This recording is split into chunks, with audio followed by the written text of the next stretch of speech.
Take it off. The words cut through the room like a blade, sharp, commanding, and impossible to ignore.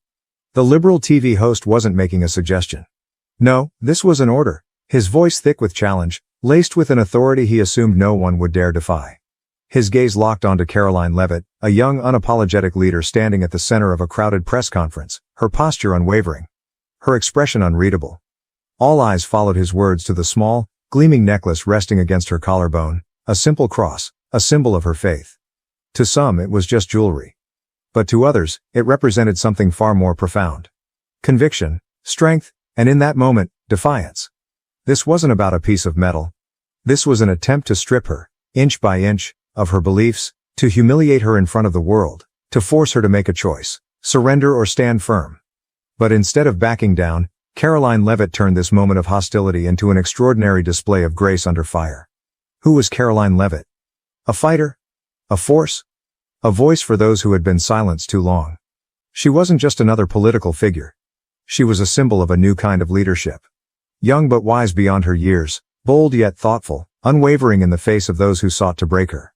She had built her career on the foundation of truth and courage, speaking for those who believed in faith, family, and freedom. And today, she had just wrapped up a press conference discussing those very values, unity, free speech, and the right to express one's beliefs in a divided world. Clearly, not everyone in the room believed in that freedom. The TV host, emboldened by the cameras, leaned forward, his voice dripping with disdain. Take it off, he demanded again, louder this time, daring her to resist. The room tensed. Even those who agreed with him shifted uncomfortably in their seats, sensing they had crossed an invisible line. The silence was suffocating, stretching into an unbearable stillness. But Karoline, she didn't flinch. She tilted her head slightly, her expression calm, controlled. And then with the faintest, most disarming smile, she responded. You want me to take it off? Her voice was even, measured. My faith? Because that's what this necklace represents. My faith. My relationship with God. My strength. And you're asking me to remove it, because you disagree with it. The words weren't spoken in anger. They weren't defensive. They weren't a challenge. They were something far more dangerous to a man like him, truth spoken without fear. In an instant, the narrative had shifted. This was no longer about a necklace. It was about something deeper, something that could not be erased or stripped away. But before we dive into the silence that followed, before we dissect the stunned expressions, the speechless host, the shift in the room, let's take a moment to understand what brought Karoline to this defining moment. Karoline Leavitt wasn't born into privilege. She wasn't handed her platform or her convictions. She came from a family where faith wasn't just a word spoken on Sundays. It was the foundation of everything. It was in the prayers whispered before meals, in the quiet reassurances of her mother when the world felt too heavy, in the lessons her father taught her about standing firm even when standing alone.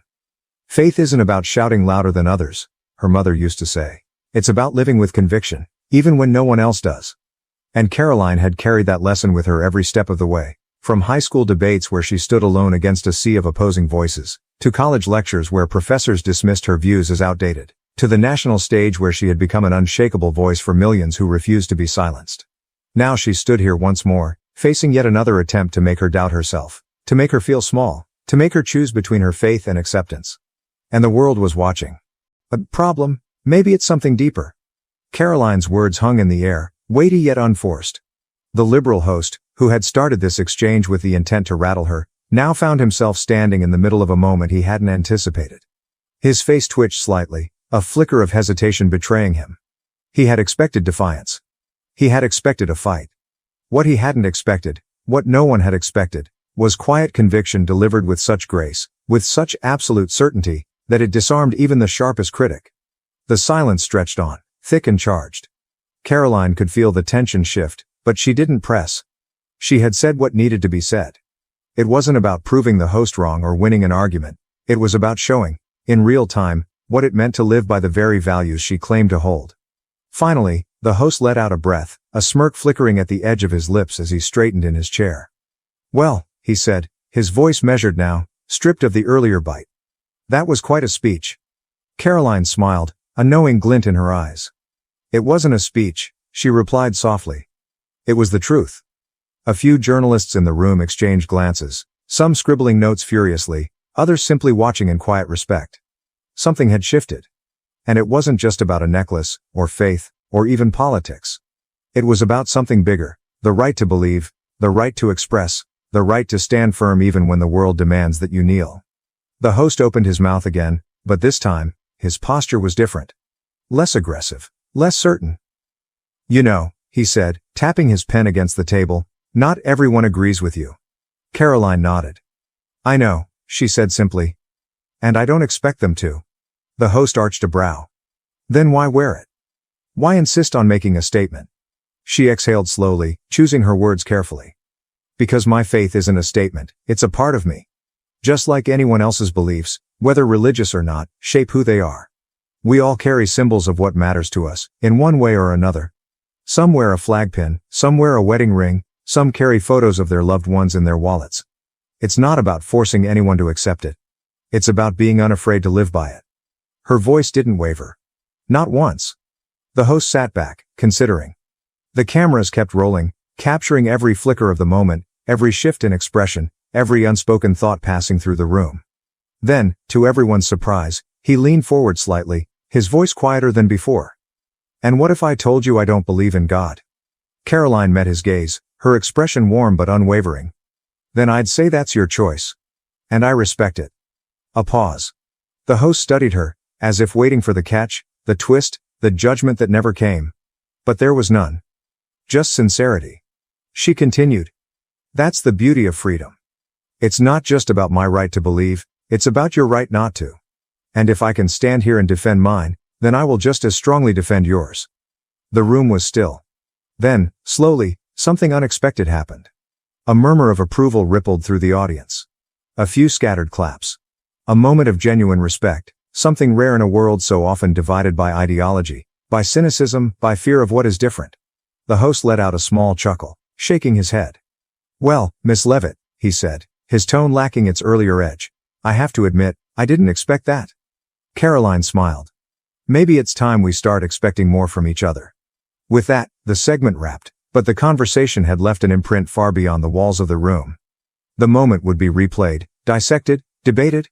Some would call her brave. Some would call her defiant. Others would say she had changed nothing at all. But those who had listened closely, really listened, knew the truth. Karoline Leavitt had done more than defend her faith that day. She had defended something far greater, the idea that conviction and kindness are not opposing forces, that belief and respect can coexist, and that true strength isn't found in shouting down an opponent, but in standing firm while keeping your hand extended. And in that, she had not only won the moment, she had left behind something far more powerful. A challenge. A call to courage. A reminder that faith, in whatever form it takes, is never something to be removed to make others comfortable. It is something to be lived. The applause swelled around her, filling the space with something more than just approval, something deeper, something rare.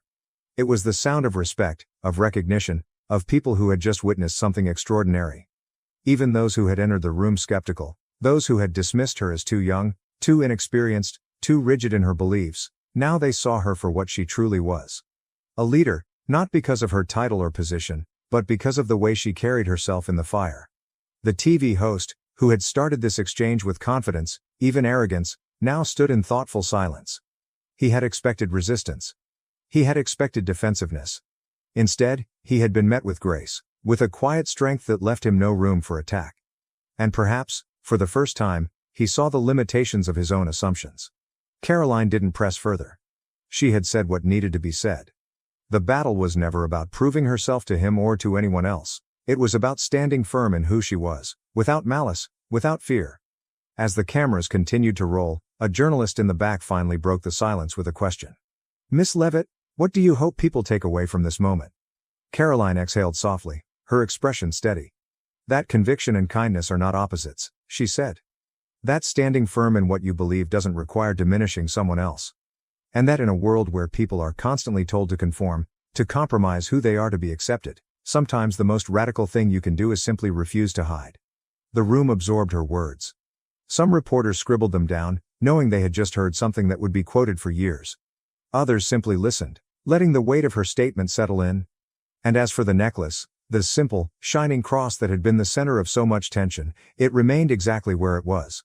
Not as a defiance, not as a challenge, but as a quiet, unwavering testament to something greater. Karoline Leavitt didn't just walk out of that room having won a debate. She walked out having demonstrated a lesson far more powerful, that true strength isn't just about what you stand against, it's about what you stand for. Karoline Leavitt's moment on that stage was more than just a political debate, it was a powerful reminder of what true strength looks like. She stood firm in her beliefs, not with anger or defiance, but with unwavering grace. She didn't demand that others share her faith. She simply refused to hide it. And in doing so, she turned a confrontation into a conversation, a moment of hostility into one of quiet reflection. There is a lesson in this for all of us, especially those who have lived long enough to see how the world has changed. In a time when differences are often used to divide us, we must remember that unity is not about making everyone the same. It is about respecting the values, beliefs, and experiences that shape us, even when they don't align. True respect is not about agreeing on everything, it's about listening, understanding, and standing firm in our own convictions without tearing others down. In the end, the greatest test of our beliefs is not whether we can shout them the loudest, but whether we can live them with quiet strength, dignity, and respect for those who see the world differently. That is the legacy of real leadership.